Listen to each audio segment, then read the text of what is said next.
खुश आमदीद। आज हम बात करने वाले हैं रोज़े के उसूलों पर। ख़ास तौर पर हम ये समझने की कोशिश करेंगे कि आखिर वो कौन कौन सी चीज़ें हैं जिनसे रोज़ा टूट जाता है। ये सवाल ना बहुत आम है और बहुत अहम भी। रमज़ान में अक्सर लोग ये सोचते हैं कि भाई रोज़ा किन किन चीज़ों से टूट सकता है। तो बस आज की इस गुफ्तगू का मकसद इसी सवाल का सीधा और साफ जवाब देना है। अच्छा, इससे पहले कि हम सीधा इन चीज़ों की लिस्ट पर जाएं जिनसे रोज़ा टूटता है, क्यों ना एक कदम पीछे हटकर ये समझ लें कि रोज़े का असल मतलब, उसका बुनियादी उसूल क्या है। तो सौम, जिसे हम आम ज़बान में रोज़ा कहते हैं, वो इस्लाम के 5 स्तूनों में से एक है। बिल्कुल सादा लफ्ज़ों में इसका मतलब है सुबह फजर से लेकर शाम मगरिब तक खाने पीने और कुछ दूसरे कामों से खुद को रोके रखना। लेकिन देखिए, ये सिर्फ भूखा प्यासा रहने का नाम नहीं है। बात इससे कहीं ज़्यादा गहरी है। रोज़ा असल में एक रूहानी मश्क है।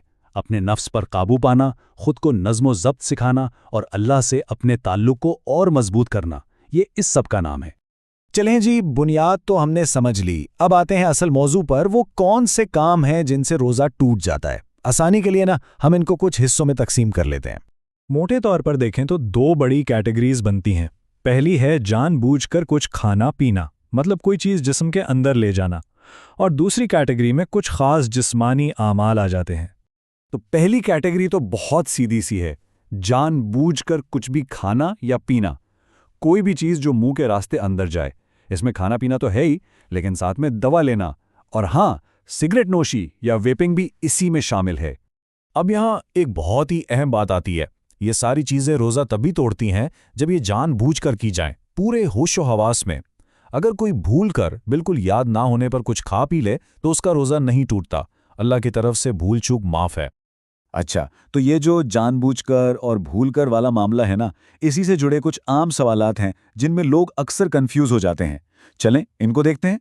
तो फ़र्क बिल्कुल साफ है। अगर कोई ये भूल गया कि उसका रोज़ा है और उसने कुछ खा पी लिया तो रोज़ा नहीं टूटा। लेकिन अगर याद था और फिर भी जानबूझकर खाया पिया तो रोज़ा टूट गया। अब आते हैं मेडिकल ट्रीटमेंट्स पर। यहाँ भी एक बारीकी है। देखें, वो इंजेक्शंस जो जिस्म को ग़िज़ा या तवानाई देते हैं, जैसे कोई विटामिन की ड्रिप लगी हो, उनसे रोज़ा टूट जाता है।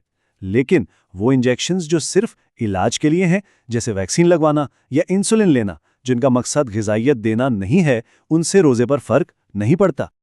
अच्छा, तो फिर एक और सवाल जहन में आता है, इनहेलर का क्या, या आंखों और कानों में ड्रॉप्स डालने का क्या हुक्म है?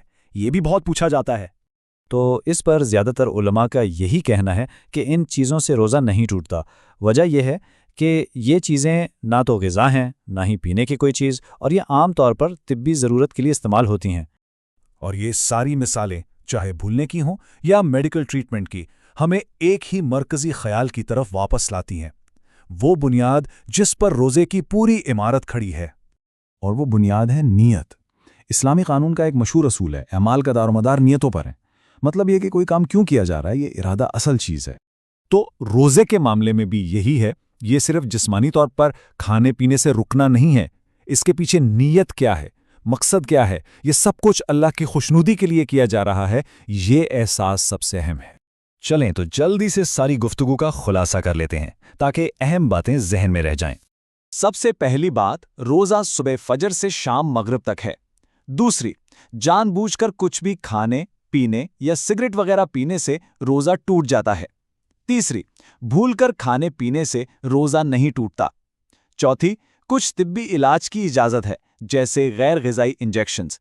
और सबसे अहम बात, नीयत ही रोज़े की असल बुनियाद है।